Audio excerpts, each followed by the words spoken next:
Hey guys, so today we are doing the spooky hand-eye makeup. It's really simple to do, and if you follow this, you can put it on your face, whatever you'd like for Halloween.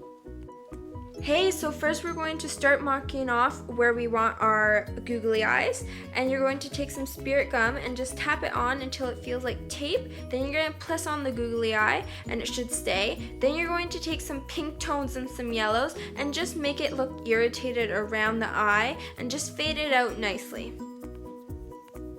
Then you can take some red and just go in with a darker irritation and keep spreading it out. This is all about layers, and you can do as many or as little layers as you'd like, but it's really just going for the effect that you want for this makeup.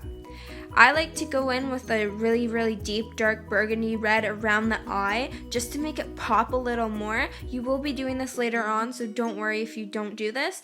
I also like to add some purple into it just to really make it go 3D, I guess.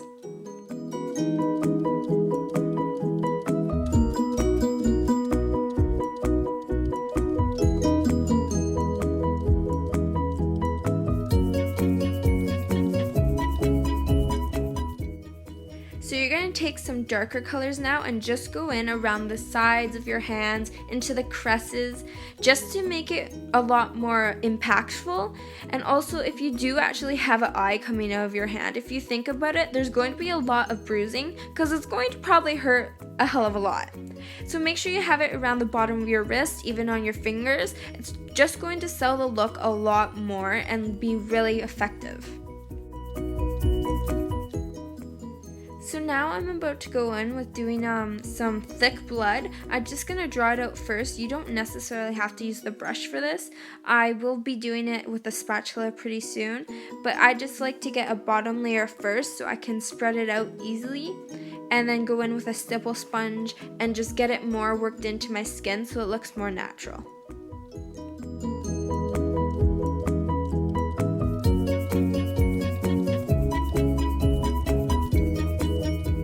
So now I'm going to go in with the spatula and get a thick glob of that thick blood, and it's benign and I love it. It's amazing. So if you can get it, that's amazing and good for you. And you're just going to go around the edge of your eye with it and just spread it out into your skin, and you're going to be able to get a lot more texture and gross gory stuff in there, and it's gonna look a lot more 3D because it builds up against the eye. I like taking my stipple sponge. You can use a normal sponge for this as well and just fade it out. I'm also going to be adding more bruising, like the purple tones. You don't have to do this. If you want it to be a darker kind of bruise, go ahead, but it's totally up to you. It's your call.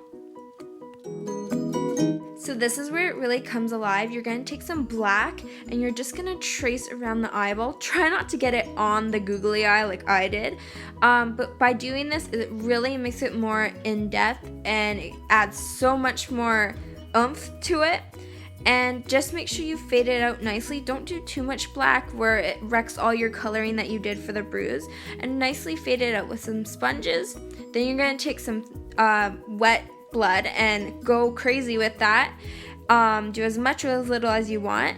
Play around with it, let it drip if you want. I take my stipple sponge again and I just mess it around because I would hope that if it was in my hand it would pop a little bit and have blood all over the place.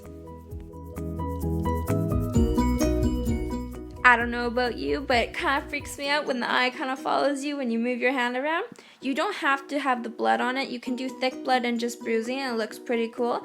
Of course, I love the gore and I love adding it, so here are some pictures of the end result with lots of blood, and I hope you enjoyed. Thanks for watching.